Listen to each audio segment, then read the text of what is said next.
Sure. Hello, everyone, and welcome to our first webinar for the year. My name is Ahmed Zaini. I am Head of Disease Prevention and Wellbeing for MetLife in the Gulf region. I know for today we have visitors even from beyond the Gulf. We welcome, of course, your attendance today. Some housekeeping before we start. You are on mute by default, so you don't have to worry about any background noise. The session is being recorded and the recording will be shared with you after the session. Feel free to distribute it to your family, your friends, or your colleagues who couldn't attend today.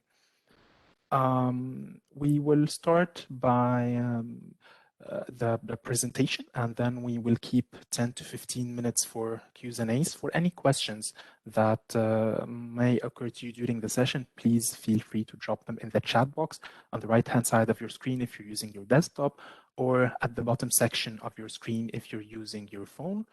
Please make sure when you're sending your questions to send them to both myself and Sneha, so to both the host and the presenter, because she wouldn't really be able to see your questions as she's presenting. We will try to keep the entire webinar for 45 minutes. We want to give you 15 minutes back because we're sure that you have a busy day. So for today's topic, we're going to do something different. As I said, it's our first webinar for the year. We're looking forward to many more this year. However, what better topic to start with than money, right? So we're going to be doing something a little bit different today. We will not be talking about, we'll not basically be giving financial advice. We're not going to be talking about any financial instruments per se. We're going to talk about something that is very often neglected, which is the psychology behind saving money. Well, we all know it's important for us to save money for our future. Sometimes imagining this future can be a little bit blurry. Also, unfortunately, it's really something that hadn't been instilled in us in our regular education. So it's something that we have to cope with as we grow, as we have more responsibilities, as we have families and whatnot. So we'll be talking about the how we can adopt good financial habits. We're going to look at some research on how and why people save versus spend. And we'll also be talking about a few strategies to change our financial mindset and develop new habits. For today, we have counseling psychologist Sneha Ramachandran, who I'm very happy to have with us today. She's going to have the very, very difficult task of helping us understand why some of us save for the future and some of us spend for the moment. I'm guilty of that 100%. Help us identify what are non-productive financial patterns or habits, and will help us also identify some simple tools to help change our spending habits. Sneha, over to you. Thank you so much, Ahmed, for that very warm welcome into this platform and, of course, for setting context to this conversation. Well, as you very rightly said, what better way to start the year than talk about our finances, especially since the last 2 years we have all experienced what we know as the global pandemic. It has somewhere also changed our own relationship with money, isn't it? So, with that, we are going to be talking about different aspects in terms of the psychology behind saving money and along with it, the different financial habits which are considered to be good. At the outset, I would like to tell all of y'all that I am not a finance expert. Even then, I am out here talking to you because I'm coming in from the background of counseling psychology, and we are going to try and understand how the different aspects related to money, how your own relationship with money is somewhere governed by the different things of the mind, what we understand as thoughts and habits and patterns. So, that is what we are going to be touching upon today. And that is why it is very important for us to somewhere understand that when we talk about money, it seems as something wherein, something that includes a lot of calculations. We are trying to analyze our methods. We are trying to, figure out which are the best possible tools for or instruments for investment, etc. But while we are doing that, there is always a reason behind why we choose what we choose, right? And that comes again from the area of psychology. Now, much of the difficulty when we talk about saving money, the topic that we have today, much of the difficulty lies with saving money is basically getting over one psychological obstacle to saving. That is to do with our own mindset that has developed towards money. Just about everyone, if you ask around people, right, in general we talk about, okay, I'm earning fine, I'm doing fine, I'm happy with my life. But if you dig deeper, we will come to realize that all of us at some point in time have definitely had a complicated relationship with money, be it back, as a teenager when we might have been getting like a pocket money or something like that, or as you start earning once you have your first salary, and from there on and therefore. And that is why studies have definitely shown that money is a major reason for divorce in the early years of marriage. In fact, even before recession, 3 out of 4, if you're talking about, for example, an American context, as an example, 3 out of 4 people have identified money to be the number one source of stress in their lives. Of course, in the pandemic, we are talking about health issues and safety concerns. But even then, money has been at the back of everything that we have been planning. And this financial strain has been found to reduce relationship satisfaction. It has also led to worsened depression for people who are already experiencing depressive symptoms. And it also tends to, increase or lead to more emotional problems, health difficulties, and poor work performance. And that is why what we are going to be doing is that we need to understand that we don't have to live that way, right? And that brings us to today's agenda. What is it that we are going to be looking at? We are going to be looking and trying to understand certain challenges to saving money. Don't we all have them at some point? The intentional mind and the habitual mind. I know this might sound like a concept, but don't worry, I'm right here to break it all down for you. And maintaining the change, the most important part of this webinar is going to be not just understanding the different concepts, but more importantly, how do you start applying these to your day-to-day lives once we are done with the webinar, right? So with that, I would like you to just sit back right now and just ask yourself one question. Okay. According to you, what has been one of your biggest challenges to saving money? I'll quickly give you a few seconds. I'm sure for most of us, the answer is somewhere right out there. Just ask yourself, what is your biggest challenge? Is it something to do with, not knowing how much to spend, not keeping tab of your expenditure? Is it about, a binge buying? Is it something to do with, an impulsive shopping? What is it? What has been your biggest challenge? With your responses in your mind, I hope you all have been thinking on those lines. Let us look at some of the common challenges. When we talk about financial basics, right, there are things which we are often said that we are supposed to do, we are not supposed to do. And one thing that Ahmed rightly pointed out is that when we talk about finances, this is one topic that is not taught in our curriculum during a regular education. And that is why it becomes very important that as we grow along, we try and understand about it.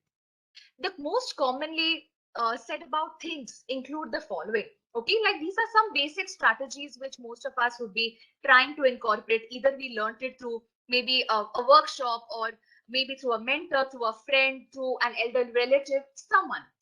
Many of us, we strive to save 10 to 20% of our income. Okay. Another formula that people, try to do is they try to save 1/3 of their income for housing, 1/3 of their income for saving, and 1/3 of their income as miscellaneous whenever you need something or there is a sudden expenditure that has come up. So it's a 1/3, 1/3, 1/3 formula that people might use. The second thing that people look at, I mean, something which is very important, we have to, so we try to pay off our credit card balances every month. And given that we are having such high rate of interest at this point, the balance can start to soar pretty quickly. Now, another point, especially as we adult, right, a very important point is that of settling down, as we understand. And that includes not just in terms of relationships, but more often than not, people talk about having a home. And many a times we attach the sense of buying our own house or being able to look in that direction when we start to become financially stable.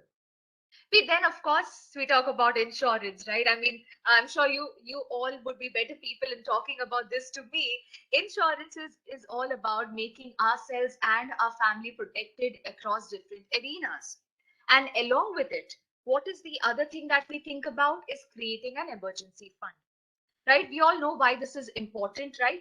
And that is why, if you look at it, these are like the five basics that we would know till now. Like I said again, okay, I'm not a financial expert to tell you that you have to do this, you shouldn't be doing that. We are trying to understand the strategies which generally have been working for people and what is it more that we can do. Now, these, as you see, are probably some things that you might not necessarily make a list of, or you might have had certain Word or Excel sheets ready to understand all your income, expenditure, your savings, etc.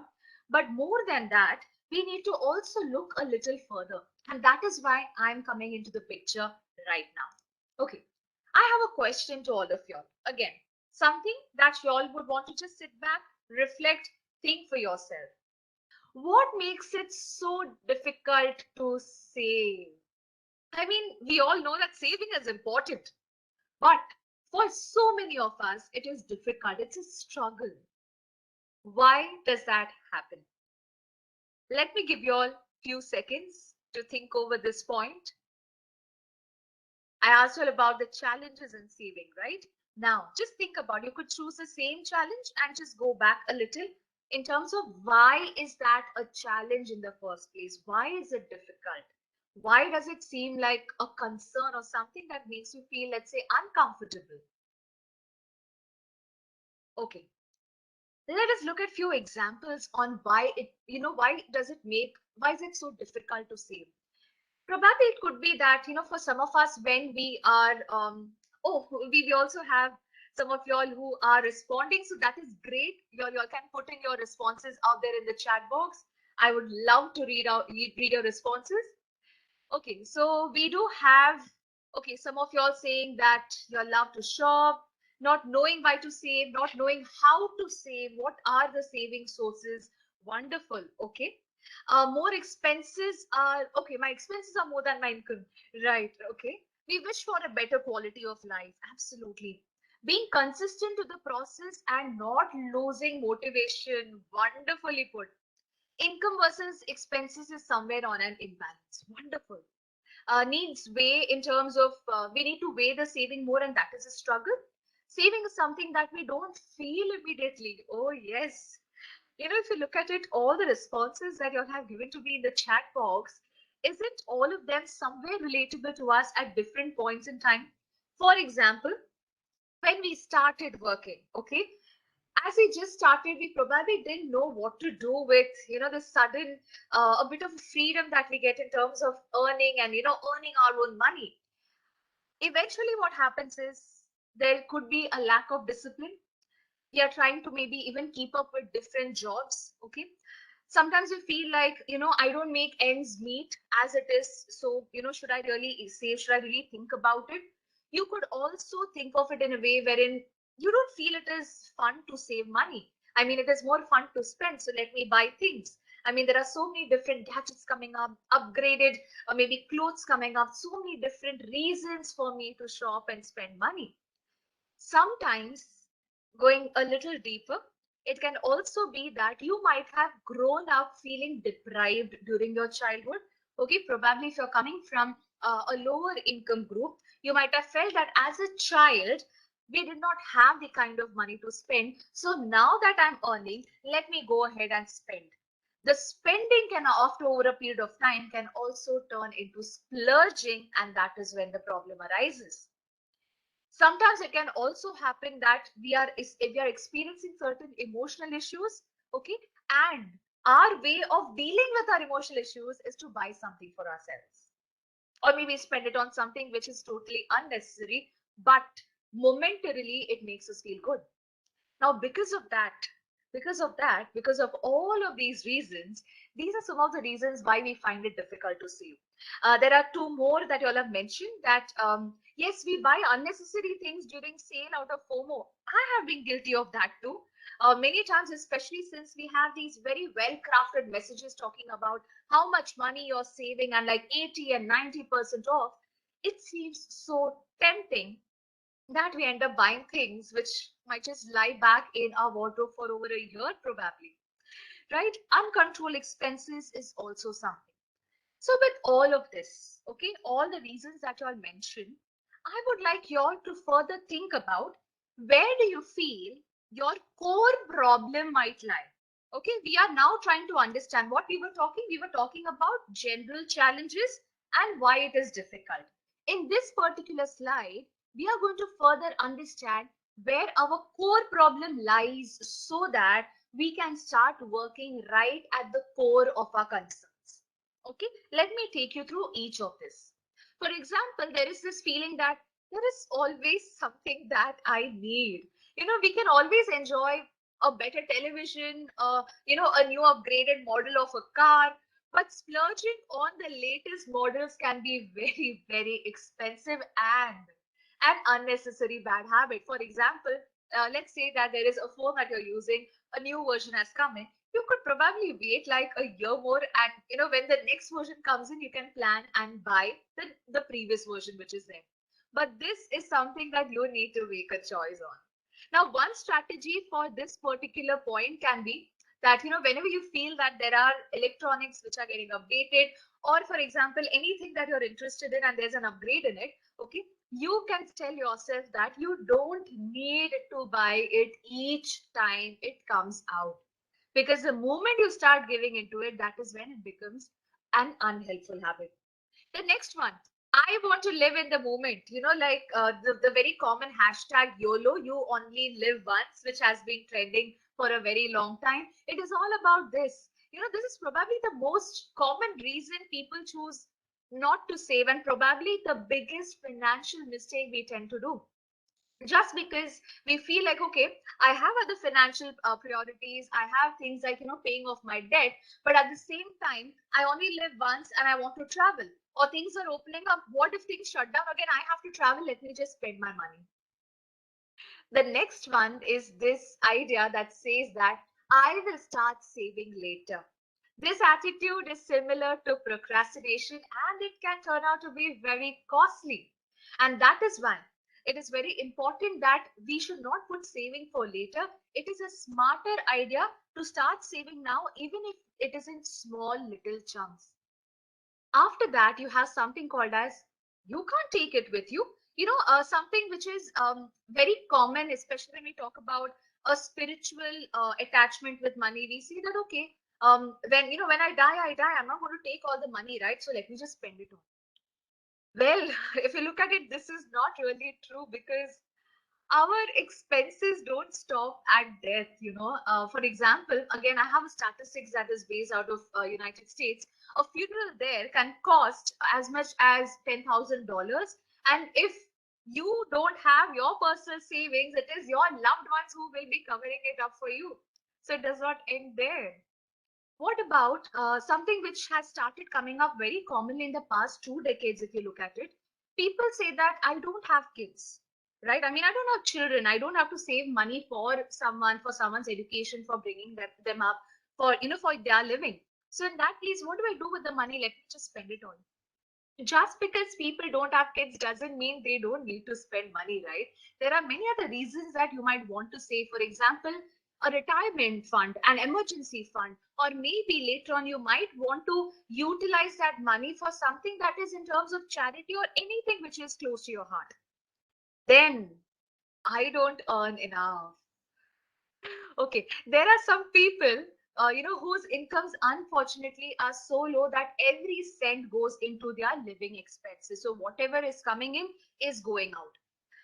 Now, it is also important that sometimes we have a perceived notion that my income is so low. I mean, what do? I really can't, I can't save. I'm anyway earning so low. This is different. When I am perceiving my existing income as low, That is when I need to ask myself, is it really low? For example, okay, I might have more money than I might need, and that is why it is important that I need to spend that money into saving than spending it on something else. And then we have this one of the results of urbanization and globalization is that the cost of living is too high. Of course, depending on which countries all are in, and the cost of land, and the different laws which are there, it is going to be different, of course. But one thing that we have seen is that there have been ups and downs in the real estate area also. But when we talk about the general cost of living, we have seen that things have been on a rise. Maybe certain commodities, they go low in terms of value, but there are others which have been on a rise, right? And this goes in, like an up and down cycle which happens.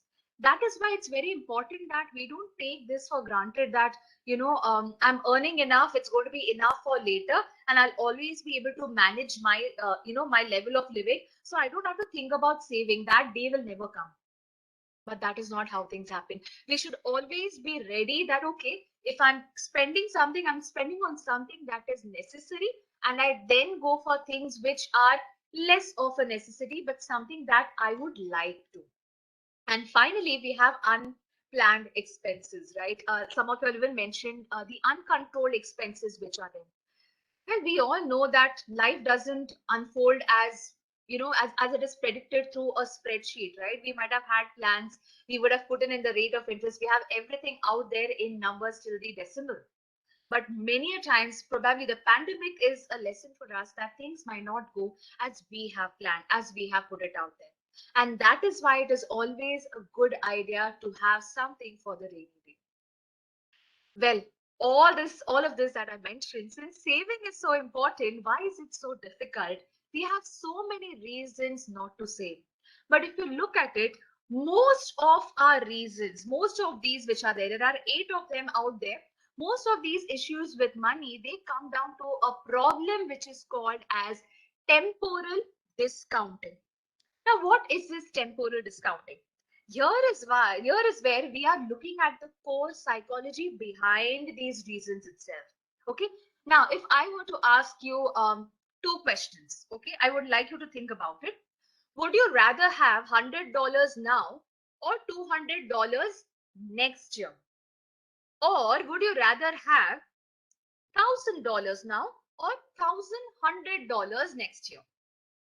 You can just think about it. Of course, if you're comfortable, you can put it in the chat box. Okay, now, okay, we have some rest. Okay, now 200 next year. Okay, we have a lot of mixed responses coming in. A bird in hand is better than two in the bush. Lovely. Okay, okay, okay. There is one that says 100 now and 1,000 USD next year. Okay, even that now. Okay, wonderful. Or 100 now, cause I will invest it and make it 300. Okay, wonderful. All right. This thing that we are trying to understand here, the two questions which might seem, both of them seem a little tempting, right? This is called as temporal discounting. It is one of the many reasons why we struggle to save. So what happens in it? Temporal discounting refers to the tendency of we as people to discount rewards as they become more distant. The more distant the reward is, we don't feel that is attractive enough, even if it might be a financially more viable option. The farther away it is, okay, the less is its value. According to us, that is how it appears. I'm not saying it is less, it appears to be less in our brain, in our eyes. Now, this is not like a moral judgment about what is it that is a better idea. It's not about good and bad. This is just about how our brain is wired. And more often than not, a lot of us, all of us have something called as the monkey brain. And what this does is, our monkey brain is all about seeking pleasure, seeking instant gratification.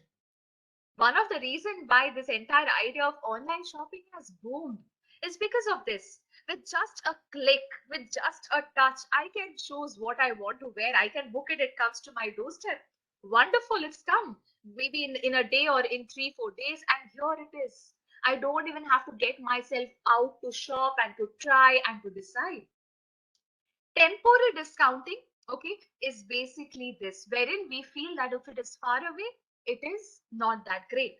So if you look at it, especially in this one, of course, some of you all have been, very peppy about how you all would invest, what you will do with the money. But this is an example wherein when we look at 100 and 200, it seems double. And that is why we feel like, oh, great, this is great, why not go for it? But from 1000 to 1100, it seems like only 100 jump. But even then, we are talking about more money here, right? Okay. So with that, let's talk about understanding this further. I hope all of us have understood temporal discounting, a very, very important idea. The farther something is, it doesn't seem very attractive. So I want everything right now. Okay. Now, let's go a little further. Let's also try and understand another thing which is called as short term versus long term. Now, let's say that we think of spending as a way to feel good, but being in debt certainly doesn't feel good, right? So if you are in debt, it might be because you believe that spending makes you happy. But what happens is that eventually it does end up to a lot of other concerns, and it can be very, very frightful. Financial stress can be something that can ruin your happiness and your relationships also. On the other hand, saving can be as satisfying as spending if we try to change the way how we look at it. Now, try and enjoy the feelings that come along when you're trying to save, right? We can try and make this a possibility. How does that do? For example, you can feel the kind of comfort, or you can feel the kind of joy of seeing your bank statements increase, or the moment you begin saving. Okay, you can also look at it like a small little achievement which can make you feel good. It is possible to learn to enjoy saving money as much as spending money. And if we interviewed, let's say, someone who is excellent at saving money, they would speak of how good it feels to see their savings grow. And eventually, when they see the fruits of their labor turn into something even more cumulative and exponential, the kind of sense of accomplishment that a person will feel is something even better. So with that, there are two things that we are going to now be looking at. Okay. So the two things which will further help us in terms of, or rather the things that we need to make this possible, to change the way we look at it and to inculcate and further maintain this habit of saving. There are two things. One, it is about creating a compelling reason to save. And the second one is to create a habit of savings. Like one of you all also said, it is starting with a why, especially this compelling reason. It is about the why should you be saving? Now the first one which is there, okay, the compelling reason, the first is to create this particular reason which is like a background motivation for us whenever we are making decisions and we are taking our choices. But that is not going to be enough. We would need more. For example, let's say that you may feel really inspired after this session. You may feel motivated to get your finances in order and save. But that doesn't mean that you are going to do it again and again. So your intention is there, but it will not be sufficient. That is when the second pointer comes in, to establish this habit of saving so that we can do this by creating a plan. All right, let us look further into each of these pointers. Okay, the first thing, what do you want? Okay, now at this point, okay, I would like all of y'all to somewhere, we'll also be doing an activity. Okay, so don't read the screen as of now. Just hold on. I'll lead you to it. Okay. To create this kind of a compelling reason to save, our goal has to be very, very clear in our mind. And it has to be tangible. It is not simply that I want to grow rich. Rich in what time? What is the money you're thinking of? Have you thought about the different ways in which you can, expand your savings? What are the different instruments of, investments that you are thinking of? Are you reading enough? Are you seeking help? It is not just one random question. It is about having something that is very tangible, something that you really want to do, and a goal that you feel emotional about. For example, you can ask yourself, why are you saving? Is it for your retirement? Is it for a special purchase? Most of us, we tend to struggle with seeing ourselves in the future. We understand ourselves more in the present and definitely in the past. And that is why ask yourself, if you are trying to save for a reason, how is it attached to you? How do you feel about yourself? Okay. I would like all of y'all to right now close your eyes if you're comfortable, of course. It will be great if you can. And I'm going to take you through a thought experiment. Okay. Close your eyes and I want you to imagine this. You are in your home and you are brushing your teeth and you look in the mirror. It is the washroom of the future. And in the mirror, you look up and you see yourself 10 years from now. And you are happy. In fact, you are glowing with contentment, satisfaction, because this future you has worked so hard to accomplish so much. Your future you has reached your financial goals of saving money and you feel satisfied in the comfort of financial security that you have created. Now, take a moment as you close your eyes to think about what your future you would have done. It didn't come easy. It took a lot of hard work, right? But you got there. With that thought, I would like you to visualize certain actions which would have helped you to reach here 10 years later.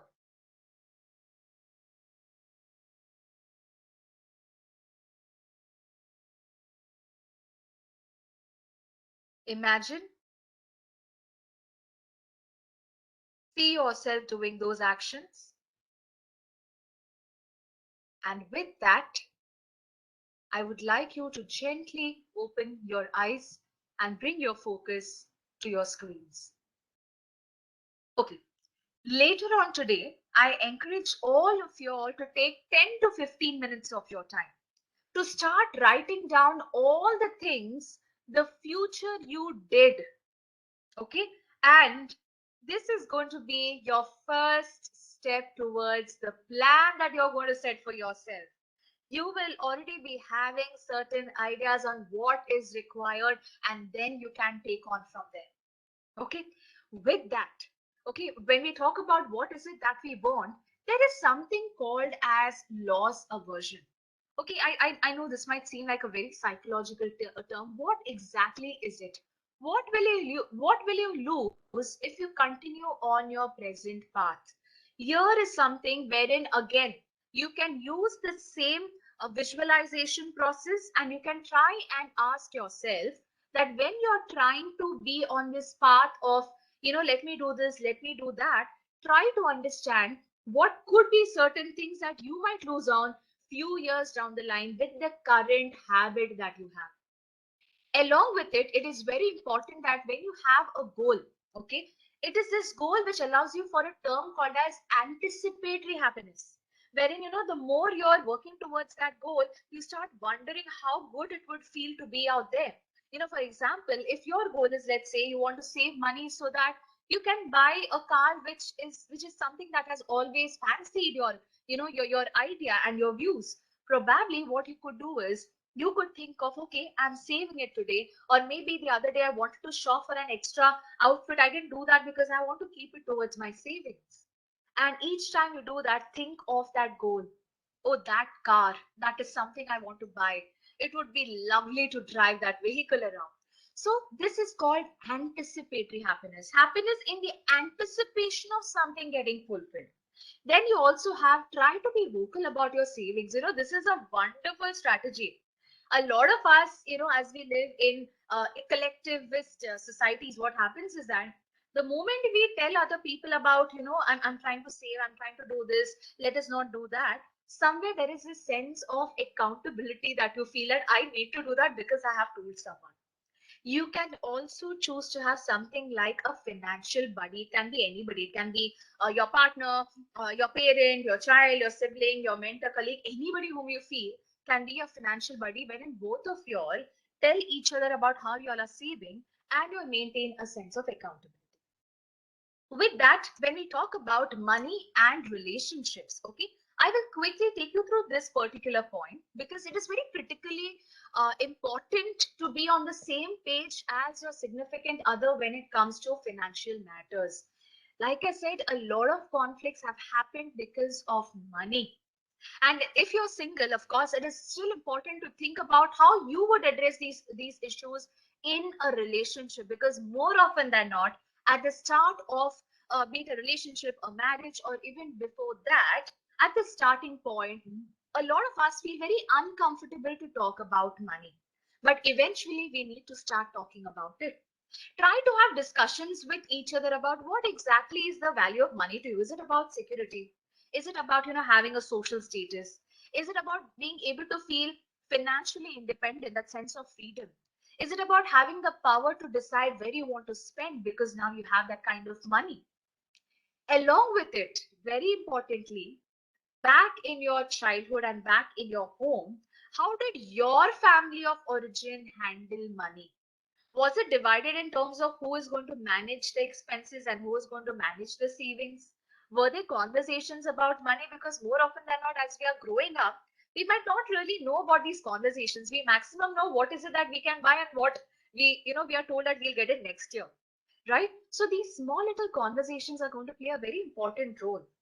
And when you are discussing these kind of problems, and not just problems, sorry, I would rather say pointers, it is very important that you do share what kind of problems you've had in the past. Why is your relationship with money the way it is right now? Do you have any kind of debt? Is your credit poor?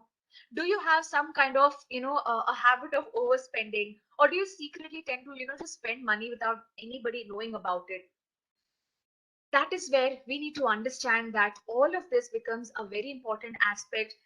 In a way, it's like a make or break also in a relationship, because people see there are things which tend to build up one on the other, and that is why it's very important that we talk about this. There are two more aspects of this. There is something called as financial infidelity. Financial infidelity is something wherein you and your partner, okay, so I'm talking about only a partner situation, not with colleagues or family.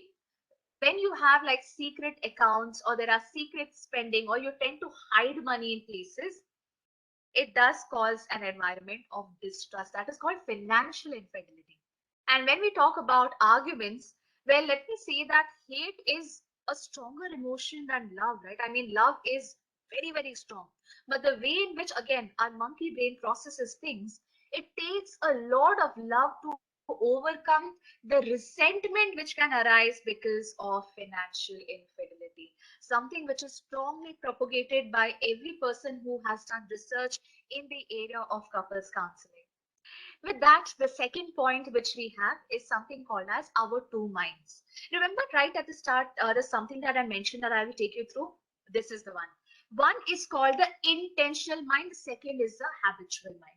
Now, intentional mind, the mind that speaks to you. It makes decisions. It makes those plans. It takes actions. This is a kind of mind that helps you to be flexible, creative. It adapts to new information and environments.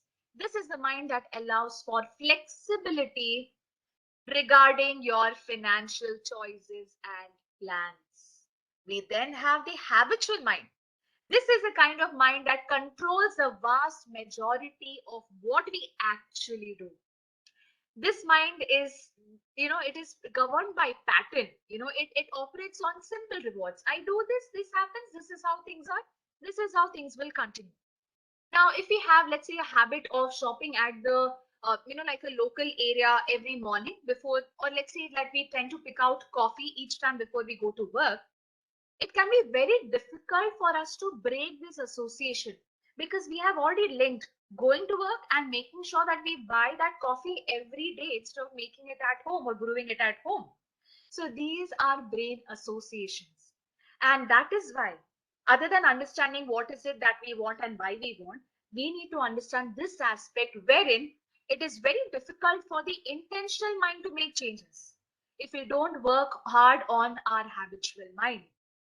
It starts by understanding how difficult the problem is for you. It is difficult in a different level for all of us who are listening. We need to ask ourselves, why is it so difficult and where it comes from? So it all starts by trying to take effort. How do you take effort? Okay, again, don't like outright read the list right now. There are certain things that you can try and do. Okay, when you're trying to understand your own money and something which, like I mentioned, can be an uncomfortable topic, there is something called as a mistaken belief, wherein it doesn't take much effort to manage money effectively. It takes more effort to plan it. It's not just about managing. We think about managing. It is more about your planning. Managing money demands your real commitment and the attention to detail. You have to have that eye for it. If not, you have to develop it. Sitting down, looking at all, the facts of money, the facts of life, your bills, spending habits, small little things. For example, if you tend to spend every day a particular amount at your favorite coffee shop, that has to be put in. And you can see, if you try to cut off that habit or make it like once a week, what is the kind of money you're saving, which you can put into something else that you are dreaming of. Along with it, if you can consult with somebody, it can be a significant other or somebody who is a financial expert, that could be a good idea also. And basically, you need to pay attention to your daily finances. What is it that you're spending on a day-to-day basis? Along with it, when you're trying to intervene on the habitual mind, like I said, you have intentional mind and habitual mind. Okay, so intentional mind is wherein you're trying to take an effort, but when you're trying to work on the habitual mind, there are certain things that you can do, and you can use this slide as a small little checklist.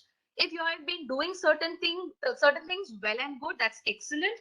If there are certain things that you would want to do, here is your sign.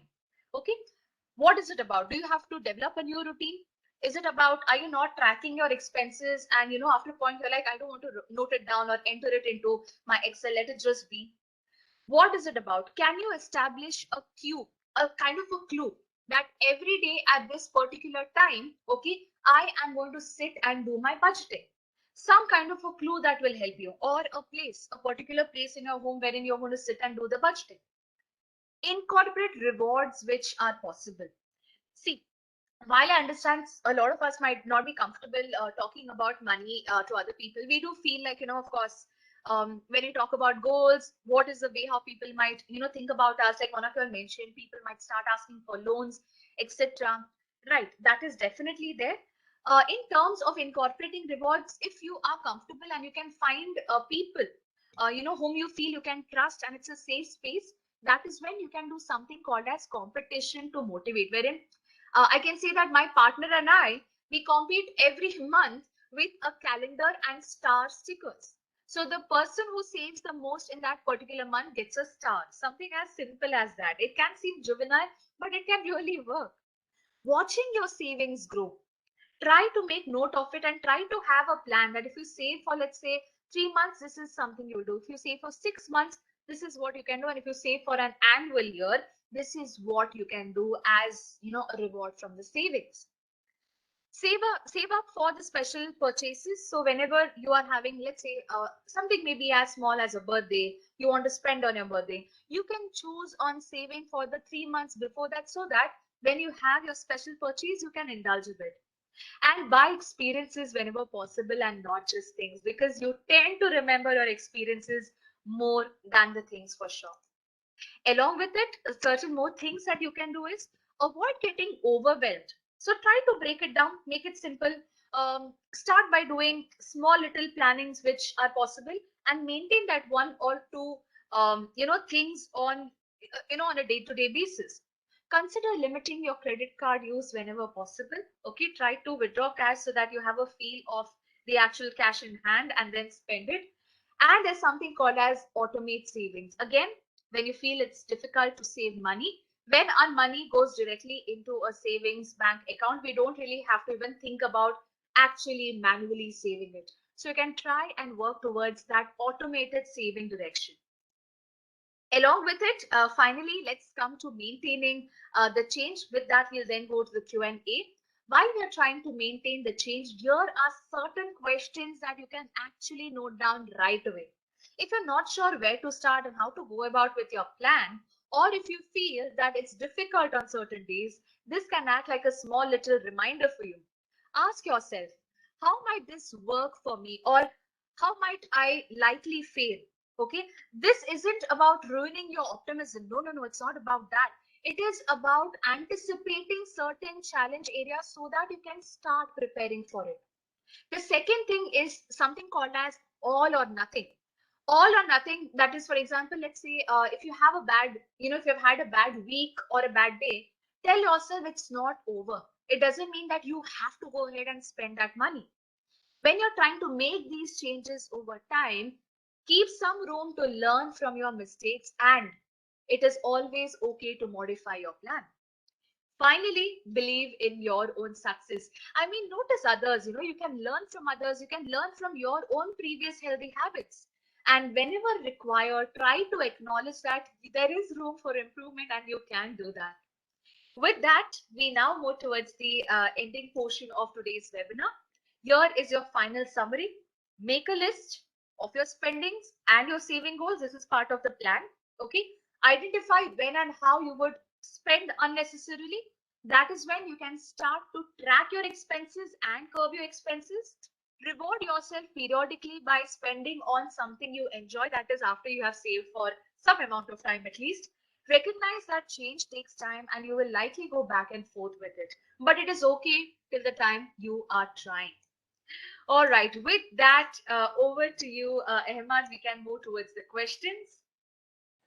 Thank you so much, Sneha. I feel personally attacked from this session, but also it was fantastic. A lot of eye openers there, a lot of things that we tend to miss in our busy lives. Like when we were doing this exercise of closing our eyes and imagining the 10 years from now, one of the things that occurred to me was we miss sight of our future goals. I remember when I was a kid, the three things that I wanted to achieve in life were to have my own car, to achieve financial independence, and to not have to go to school.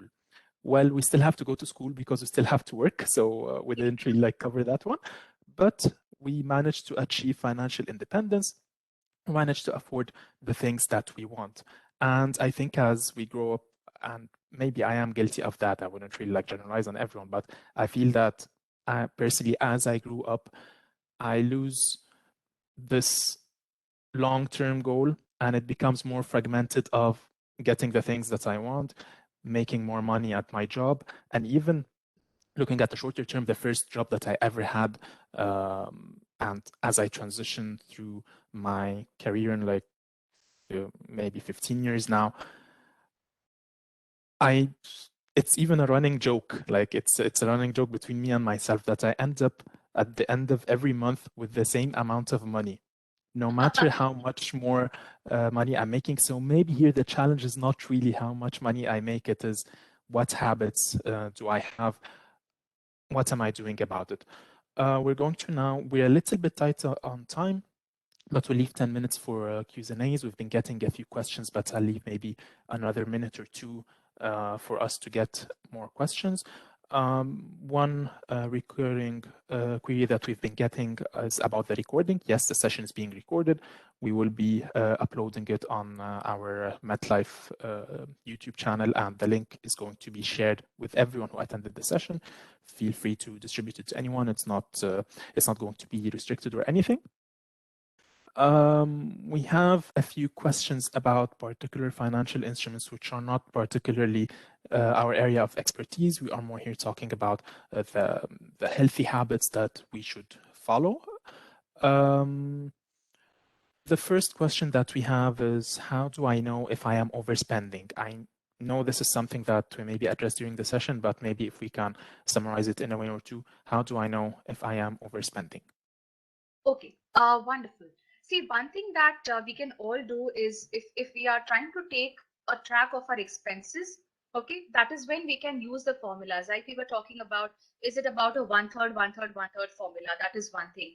The second thing that we can also think about is when you have your long-term goals in perspective and you know the kind of money that is required in order to achieve those goals, you can try to divide it across an annual year, which will give you an understanding of how much money you need to save per month. And if your expenses are increasing, comparatively, that itself is an idea. The third thing that you can definitely do is, if you'll remember towards the end, we were talking about the questions that you can ask yourself. So that will help you. For example, when you're trying to, shop something, you're trying to spend on something, you can ask yourself, is it really necessary? And if you do tend to enjoy shopping, you can also do it during set periods of time. Instead of doing it arbitrarily on a random day, you can decide probably after I get my paycheck every month, I will buy myself one outfit. I mean, of course, it depends on what is it that you would like to do, but something wherein you are setting aside when you will be doing that purchase. So throughout the month, you have to make sure that you are not spending on another outfit. You have to wait.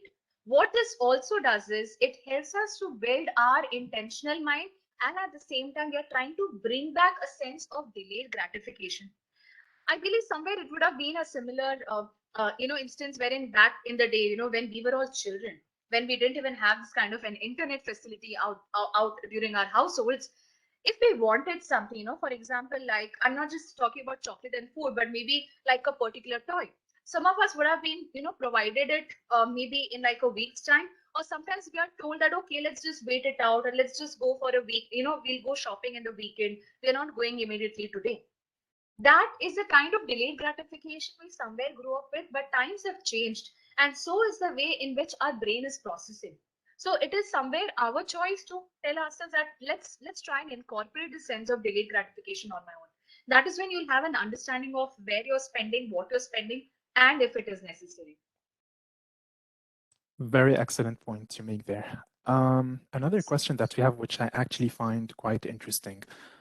If my daughter asks for something to buy, if I buy it for her, she'll be happy and it will make me happy in return. But on the other hand, if I decide to save and look at the saving as an achievement, am I not deceiving my natural instinct? Wonderful one. Well, okay. Something that I believe a lot of parents, a lot of us as parents, we might be experiencing in terms of if our child wants something and now that we are able to, we are capable of providing them with it, why not do that? Well, in that case, instead of seeing saving as an achievement per se, you can also look at saving as something wherein you are trying to save it to buy something which is of a lot more of value, or investing it into your child's education or a co-curricular hobby class, something which would help the child more. That said, I'm not saying that do not buy things for your children. Of course, I don't think any of us we do that. At the same time, it could also be a good reminder. I know I'm going a little away from the psychology of money to the psychology of child. As parents, especially in the current contemporary times, it is a good idea to let our children with a no on some days. And if you feel that you would want to buy to them, you can consciously try and tell them that I will buy it for you, but I will buy it maybe after a month or later. You are somewhere also being a role model for your child in terms of understanding delayed gratification. And with time, as children grow, they will also realize that they might not get everything that they ask for, and it is okay. They learn to live with it. It is very, very important for them, not just socially, but also emotionally as they are growing up. So, in that case, you don't have to think of saving as an achievement. You can think of probably helping your child develop the delayed gratification as a process, because we are living in the world of instant gratification. So it could be like an add-on in that area. Well, yeah, I think it's really that if we decide that we want to be better at saving, I don't really think that this is a decision that anyone can make in a vacuum. We have like whether our family, our close ones, our children, it's something that we all have to be aligned on, specifically for children who now maybe have the luxury and the privilege of having more sources of information, but there's also the challenge of everyone is now busy, so maybe they don't spend as much time with their parents as anyone would like. So I think it's here kind of the balance that you would find of spending time with your children, explain to them the importance of having money, explain to them the importance of saving, and making them put their own goals so that they can save, so that they can buy the thing that they want. We have 5 minutes, so I'll have to pick like as many questions as I can. Maybe in each of them we can spend around a minute. So, why is saving money so challenging for most of us?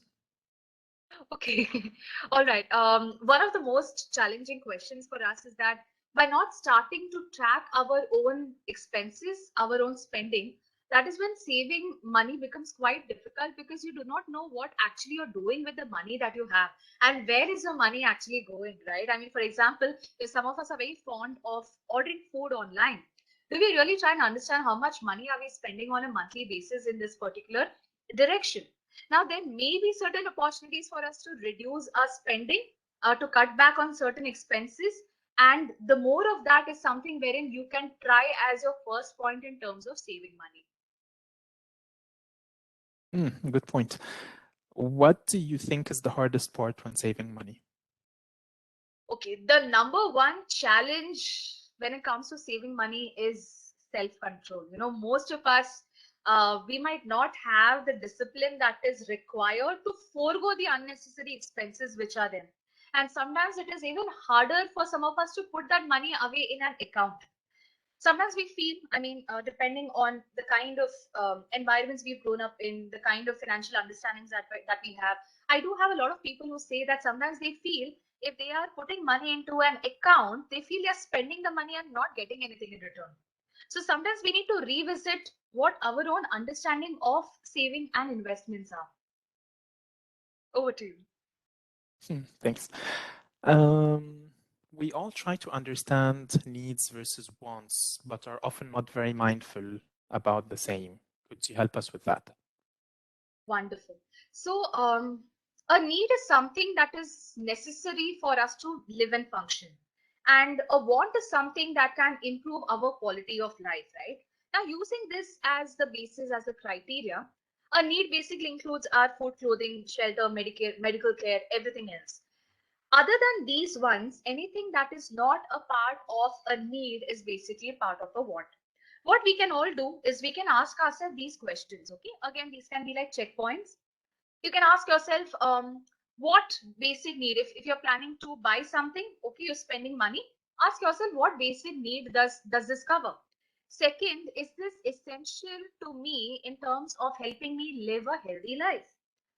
The third can be, will not having this in my life cause any sort of harm to me or to someone? It's like a reverse question. You can also ask things like, okay, is this purchase something that only makes me happy in the moment, or is it something that will serve its purpose 2 years from now? So these can be certain questions which can help us, you know, in that direction in terms of differentiating needs versus wants. Mm, Good point.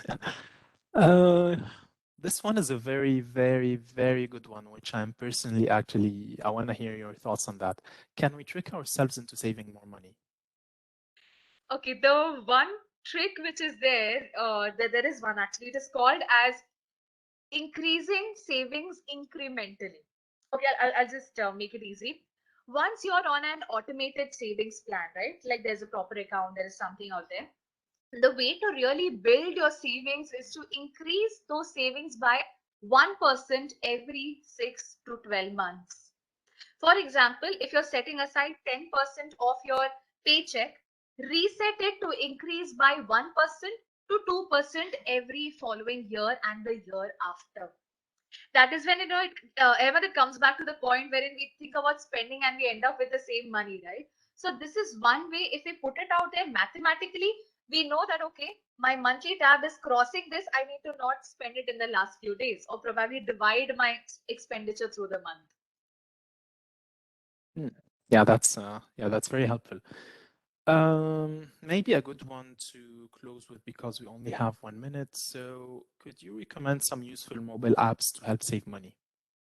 Absolutely. There are a few mobile applications which specifically I would like to recommend in terms of availability in UAE. Of course, you all can all check it up. One is called Nearby. It's one word, Nearbuy, Nearby. Second is Wally, that is Wally. The third is called Beam, Beam. The fourth one is called Shop Savvy. Shop and Savvy is Savvy. And the fifth one is called Here We Go. I mean, it is actually an app. It is Here We Go. So these are five of the applications. I mean, we are living in a tech world which is here to stay and just boom further. So it would be a good idea for us to start using these applications to help us further. Yeah, I'm actually downloading all five now. I think this is something that I need for this year, and I think it was a good idea to have the session at the beginning of the year so that we can have a little bit of a belated resolution, but it's at least something that we can look forward to in 2022.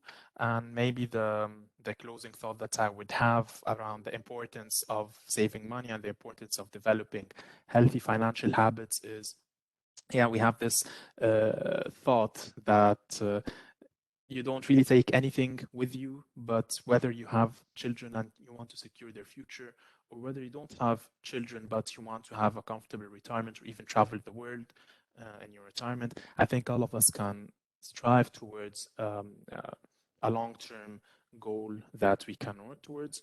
With that, I want to thank you, Sneha. This was a fantastic session. And we're getting a lot of messages from the attendees echoing the same sentiment. I want to thank everyone for attending today's session, and everyone stay safe, be well, and we'll see you next time. Bye. Thank you so much, Ahmad, and to everybody who came in here, attended, has been a part of this. Thank you so much. I had a good time talking to all of y'all. I hope you all have a wonderful day ahead. Thank you. Thank you. Bye bye.